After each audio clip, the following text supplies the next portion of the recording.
इस कहानी की शुरुआत में हम एक रेगिस्तान में कुछ लड़कों को देखते हैं जो कड़कती धूप में गड्ढे खोद रहे थे। तभी वहां अचानक एक रैटल स्नेक आता है, जिसे देखकर एक लड़का जो कि अपनी जिंदगी से परेशान हो चुका था, अपने जूते उतारकर सांप से कटवा लेता है और तुरंत सांप के काटने से वो मारा जाता है। अब सीन शिफ्ट होता है और हम स्टैनली फोर्थ नाम के एक लड़के को रास्ते पर चलते हुए देखते हैं कि अचानक उसके सर पर एक जोड़ी जूता गिरता है, जिससे वो जमीन पर गिर जाता है। अब वो उन जूतों को अपने साथ घर ले जाने लगता है, लेकिन रास्ते में ही पुलिस वाले उसे घेर लेते हैं क्योंकि वो जूते एक फेमस बेसबॉल प्लेयर के थे जो कि एक शो के दौरान चोरी हो गए थे।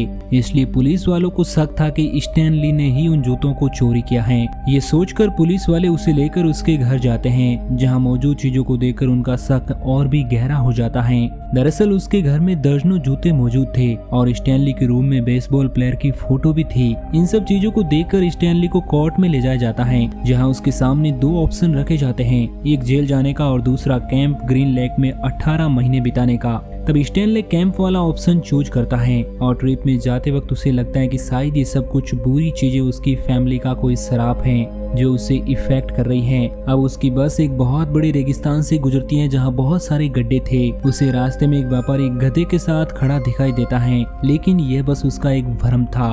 अब उसकी बस एक छोटे से टाउन में पहुंचती है जहां बहुत सारे लड़के जेल की यूनिफॉर्म पहने थे। वहां स्टैनली वार्डन के राइट हैंड मिस्टर सर से मिलता है, जिसे स्टैनली का नाम काफी फनी लगता है। इसके बाद वो उसे वहां के नियम और कानून कायदे समझाने लगता है, जिसके मुताबिक वहां पर ना तो कोई टाइम देखने के लिए घड़ी थी और ना ही आसपास कोई दीवार होती है। जेल की दीवार थी तो बस चारों ओर फैला मीलों दूर रेगिस्तान, जहां बूंद भर भी पानी नहीं था और इंसान 1 घंटे भी जिंदा न रह पाए। और यही वजह थी कि कोई दीवार या कैद न होने के बावजूद भी कोई कैदी यहाँ से भागने की सोचता भी नहीं था। अब स्टैनली को 2 जोड़ी कपड़े दिए जाते हैं और साथ में एक फावड़ा दिया जाता है, जिससे स्टैनली को रोज एक 5 फीट गहरा गड्ढा खोदना होगा। उसकी गहराई नापने के लिए वो फावड़े का इस्तेमाल कर सकता है। वो गड्ढा खोदने के लिए उसे सूरज की धूप में तपना पड़ेगा। साथ ही उसे बैटल स्नेक और येलो लिजर्ड से भी बचना होगा, क्योंकि ये दोनों ही जहरीले जानवर थे जो किसी की भी बस 10 मिनट में जान ले ले।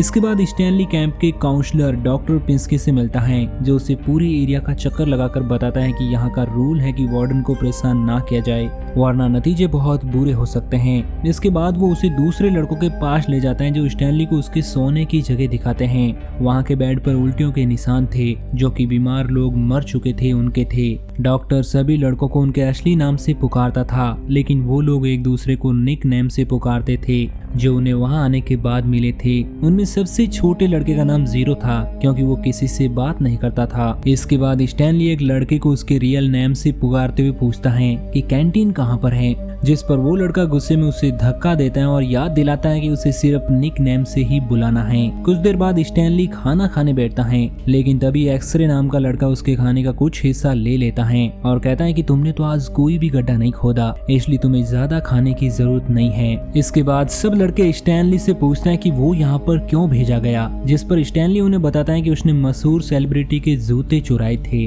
अब रात को सोते वक्त स्टैनली को याद आता है कि उसके ग्रैंडफादर ने कहा था कि उनके परिवार को एक श्राप मिला हुआ है। इसी वजह से उसके डैड स्टैनली थर्ड अपने इन्वेंशन में कभी सक्सेसफुल नहीं हो पाए। स्टैनली फर्स्ट की किस्मत बहुत ही खराब थी। उसने स्टॉक मार्केट में बहुत पैसा कमाया था, लेकिन एक फेमस क्रिमिनल किसिंग कैट के हाथों मारा गया था, जो अपने शिकार को मारने के बाद किस किया करती थी। लेकिन उसने स्टैनली के चेहरे पर किस नहीं किया था, बल्कि उसके खजाने को लूटकर उसे रेगिस्तान में मरने के लिए छोड़ दिया। अब सीन प्रेजेंट टाइम में आता है, जहाँ पर सुबह होने से पहले ही सभी लड़कों को जगा दिया जाता है और नाश्ते के बाद काम पर जाने के लिए एक एक फावड़ा चुनने को कहा जाता है। पर जैसे ही स्टैनली एक फावड़ा चुनता है, एक्सरे उसके हाथ से फावड़ा छीन लेता है। तब उसे पता चलता है कि वो छोटा फावड़ा सिर्फ एक्सरे ही यूज करता है। इसके बाद वो सब गड्ढा खोदने वाली जगह पर पहुंच जाते हैं और तभी मिस्टर सर स्टैनली को बताता है कि गड्ढा खोदते वक्त अगर तुम्हें कोई भी इंटरेस्टिंग चीज नजर आए तो तुरंत मुझे खबर कर देना। अगर वो चीज मुझे पसंद आ गई तो उस दिन के लिए तुम्हें काम से छुट्टी मिल जाएगी। इसके बाद वो उसे यह भी बताता है कि ये गड्ढे किसी खास मकसद के लिए नहीं, बल्कि ये सब तुम लोगों को सुधारने के लिए खुदवाए जा रहे हैं। इसके बाद सभी लड़के काम में लग जाते हैं और अपने अपने गड्ढों से निकली हुई रेत को बाहर फेंकने लगते हैं। अब गड्ढा खोदते वक्त स्टैनली को एक बार फिर से अपने परिवार के उस श्राप का ख्याल आता है।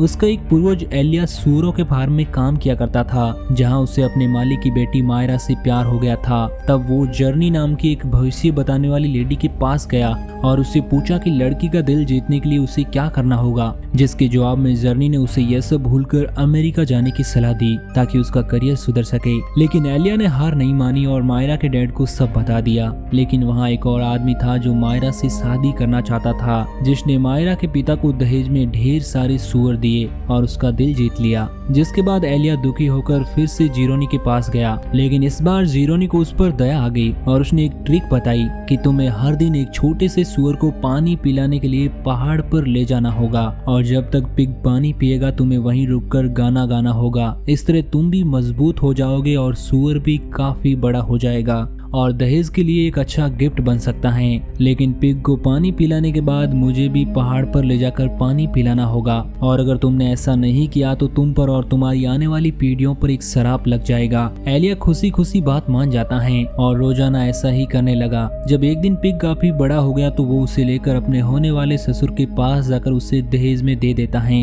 लेकिन मायरा दोनों को पसंद करती थी और काफी कंफ्यूज थी और फैसला नहीं ले पा रही थी कि वो किससे शादी करे। इसलिए वो एक गेसिंग गेम के जरिए अपने पति को चुनने का फैसला करती हैं, जिस पर एलिया बहुत ज्यादा नाराज हो गया और उसने फैसला किया कि अब वो शादी नहीं करेगा और जीरोनी की सलाह के मुताबिक अमेरिका जाकर अपना करियर बनाएगा। लेकिन बदकिस्मती से वो उस दिन जीरोनी को पानी पिलाना भूल गया और उससे मिले बिना ही वहाँ से निकल गया, जिस पर जीरोनी ने उसके खानदान को वो शराब दे दिया था। अब सीन प्रेजेंट टाइम आ जाता है जहाँ मिस्टर सर गड्ढों के पास अपना ट्रक लेकर आते हैं ताकि सभी लोग अपनी पानी की बोतलें भर सके। उसी वक्त जब बाकी लोग स्टैनली के हाथ में हुए पहले छाले को देखते हैं तो उसे चिढ़ाते हैं। आज सबसे पहले रो का काम खत्म हुआ था क्योंकि वो खुदाई में सबसे ज्यादा माहिर था। आखिर में जब स्टैनली का काम खत्म होता है तो कोई भी बाहर निकलने में उसकी मदद नहीं करता और उसे समझ आता है कि यहाँ खुद के भरोसे ही जीना होगा। जब वो वापस टाउन में आ जाता है तो देखता है कि मिस्टर सर उस पर गन ताने खड़े हैं, लेकिन असल में वो एक येलो स्पॉटेड लिजर्ड पर निशाना लगा रहे थे और वो उसे गोली से मार देते हैं। अब जैसे जैसे दिन बीतते हैं वैसे स्टैनली वहाँ की जिंदगी का आदी हो जाता है। वो रोज सुबह जल्दी उठता है और नाश्ते में वही बेकार खाना खाकर काम पर चला जाता है, जहाँ दिन भर गड्ढे खोदते हुए उसका दिन गुजरता है और कई बार खतरनाक जानवरों से उसका सामना भी होता है। दूसरे लड़के भी उसे परेशान करते रहते हैं और उसका मजाक उड़ाते हैं। हालांकि स्टैनली उनसे उलझकर अपनी मुसीबतें और बढ़ाना नहीं चाहता था, इसलिए वो शांत रहकर सब कुछ सहन करता है।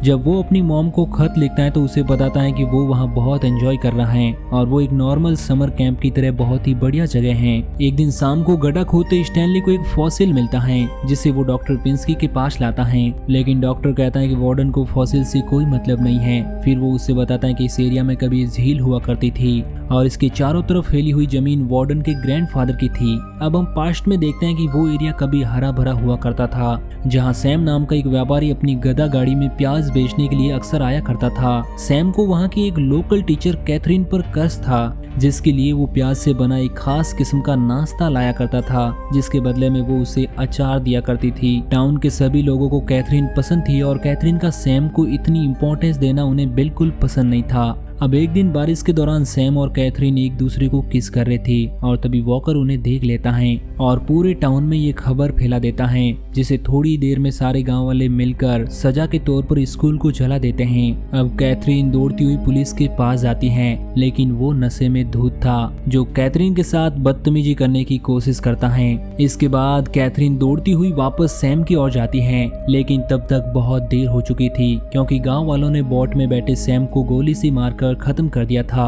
कुछ देर बाद कैथरीन वापस आती है और पुलिस वाले को गोली मारकर उसे खत्म कर देती है, जिसके बाद उसे किस करती है और उसी दिन वो टाउन छोड़कर चली जाती है और किसिंग कैट के नाम से मशहूर हो जाती है। फिर मूवी प्रेजेंट टाइम में आ जाती है, जहाँ पर एक्सरे स्टैनली के पास आकर उससे कहता है कि अगली बार अगर उसे कोई भी चीज मिले तो पहले उसके पास ले आए। इसके बाद में स्टैनली और एक परेशान करने वाले लड़के के बीच में लड़ाई होने लगती है कि तभी बाकी लड़के आकर दोनों को शांत कराते हैं। अब स्टैनली को उसकी मॉम का खत मिलता है जिसमें लिखा था कि उसके डैड के सारे एक्सपेरिमेंट फेल हो चुके थे और मकान मालिक उन्हें कभी भी घर से बाहर निकाल सकता था।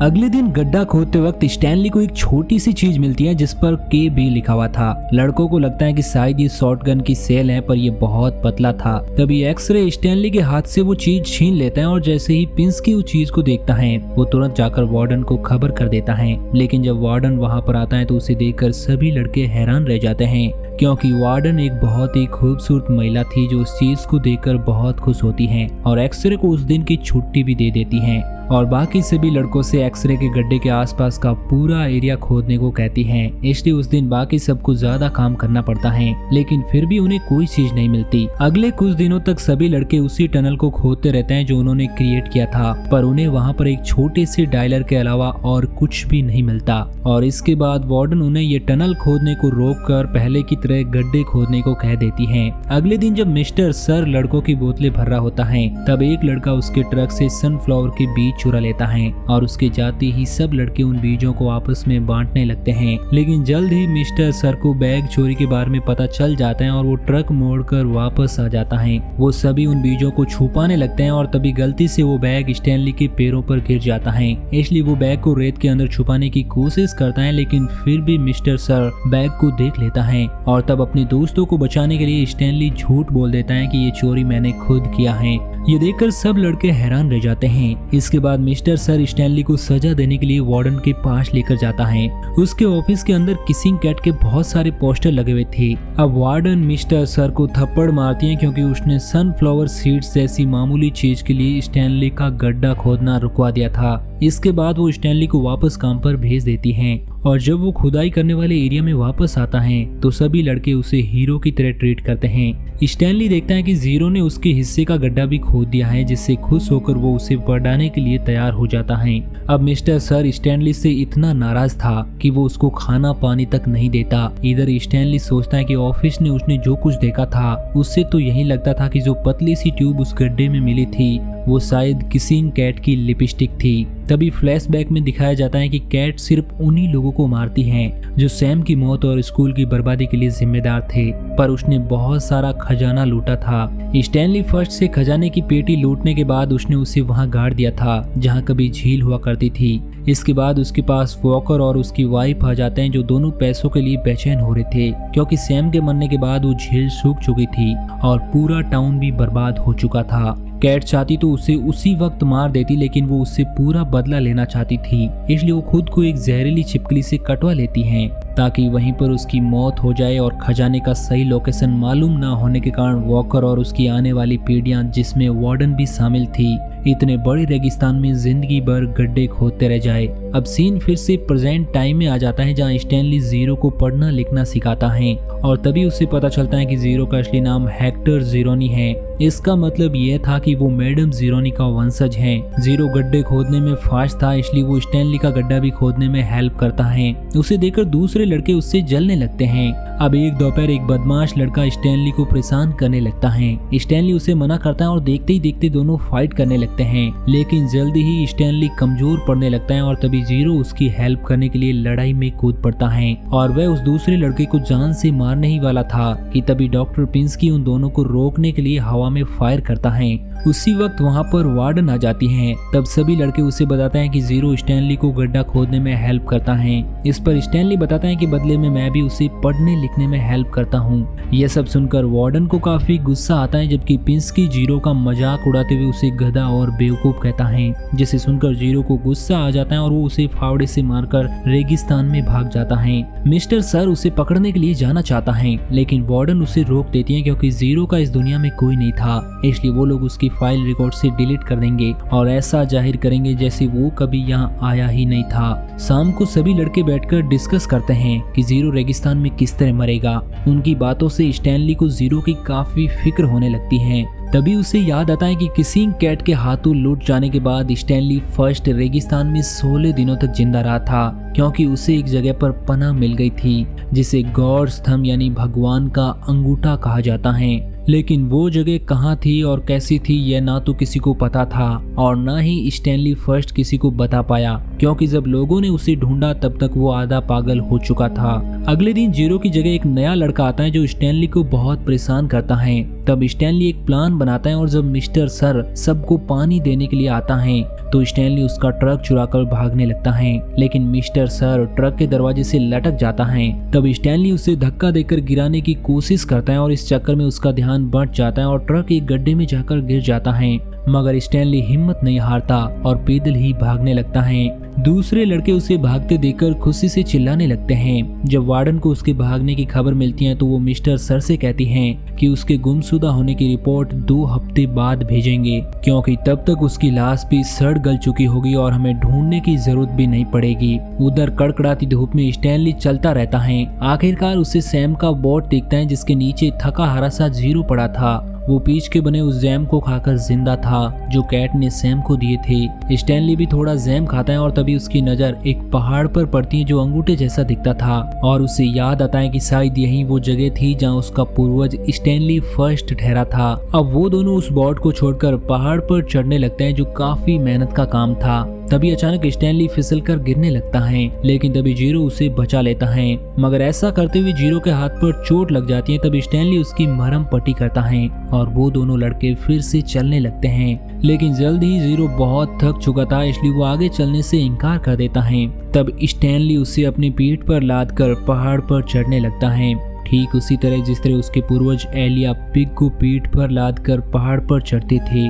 अब स्टैनली को वहाँ पर कुछ हरियाली दिखने लगती है, साथ ही पानी का एक छोटा सा झरना भी दिखता है। तभी उसकी नजर सैम के प्याज पर पड़ती है और वो तुरंत जीरो को जगाता है, जिसके बाद वो दोनों जी भरकर प्याज खाते हैं और पानी पीते हैं। स्टैनली अचानक वो गाना गुनगुनाने लगता है जो उसके परिवार वाले पीढ़ियों से गाते आ रहे थे। स्टैनली को पता नहीं था कि ये वही पिग वाला सॉन्ग है जो कभी एलिया ने गाया था। स्टैनली ने जीरोनी परिवार के वंशज जीरो की जान बचाई थी, जिसके कारण मैडम जीरोनी की आत्मा को शांति मिल चुकी थी और स्टैनली परिवार पर से श्राप भी हट चुका था। इधर श्राप हटा और उधर स्टैनली थर्ड का इन्वेंशन कामयाब हो गया। उसने प्याज और पीच के कॉम्बिनेशन से एक ऐसा फॉर्मूला तैयार किया जिससे पैरों की बदबू से छुटकारा मिल सकता है। उसकी इस कामयाबी पर पूरा परिवार बहुत खुश था। अगले दिन सुबह जीरो कन्फेस करता है कि जूते उसने चुराए थे। उसने देखा था कि वो जूते उस शेल्टर को डोनेशन के तौर पर मिले थे जहाँ पर वो रहता था। उसे पता नहीं था कि वो जूते फेमस हैं, इसलिए वो चुरा कर भाग रहा था। तभी अपनी जान बचाने के लिए उसने जूते ब्रिज के ऊपर से फेंक दिए जो स्टैनली फोर्थ के सर पर जाकर गिरे, लेकिन जीरो अगले ही दिन दूसरी जगह जूते चुराते हुए पकड़ा गया। ये सब सुनकर स्टैनली कहता है कि जो किस्मत में लिखा था वो हो चुका है, अब उस पर ज्यादा सोचने का कोई फायदा नहीं।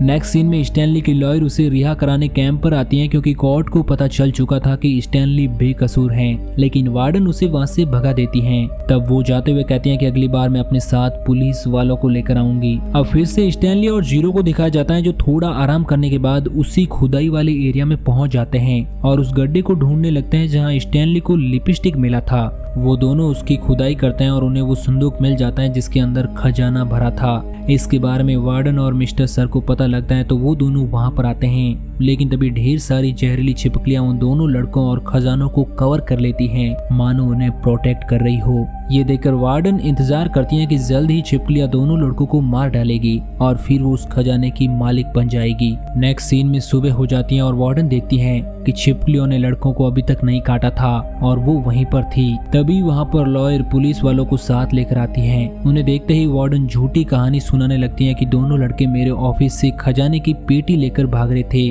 पर तभी जीरो संदूक पर लिखे हुए स्टैनली के नाम को दिखाता है जिससे वो दोनों बेकसूर साबित हो जाते हैं। इसके बाद लॉयर संदूक को अपने कार में रख लेती हैं और स्टैनली को लेकर वहां से निकलने वाली थी, लेकिन स्टैनली जीरो को लिए बिना जाने के लिए तैयार नहीं होता, इसलिए लॉयर जीरो का फाइल मांगती है और तब उन्हें पता चलता है कि फाइल मिसिंग है। तो एक पुलिस वाला सीनियर ऑफिसर्स को फोन लगाकर जांच को कहता है। तब उन्हें पता चलता है कि मिस्टर सर एक भागा हुआ अपराधी हैं और पिंस्की भी कोई डॉक्टर नहीं है, इसलिए वार्डन समेत उन दोनों को भी गिरफ्तार कर लिया जाता है। और तभी अचानक वहाँ बारिश होने लगती है जिसे देखकर सभी लड़के खुशी से झूमने लगते हैं। अब कुछ दिनों बाद स्टैनली और जीरो अपनी फैमिली के सामने खजाने का बक्सा खोलते हैं जिसके अंदर से ढेर सारा खजाना निकलता है। स्टैनली खजाने में से कुछ हिस्सा जीरो को देने की बात करता है जिस पर उसके परिवार वाले मान जाते हैं। जीरो उन पैसों की मदद से कुछ प्राइवेट डिटेक्टिव हायर करता है जो उसकी माँ को ढूंढ निकालते हैं और फिर वो अपनी माँ से मिलकर बहुत खुश होता है।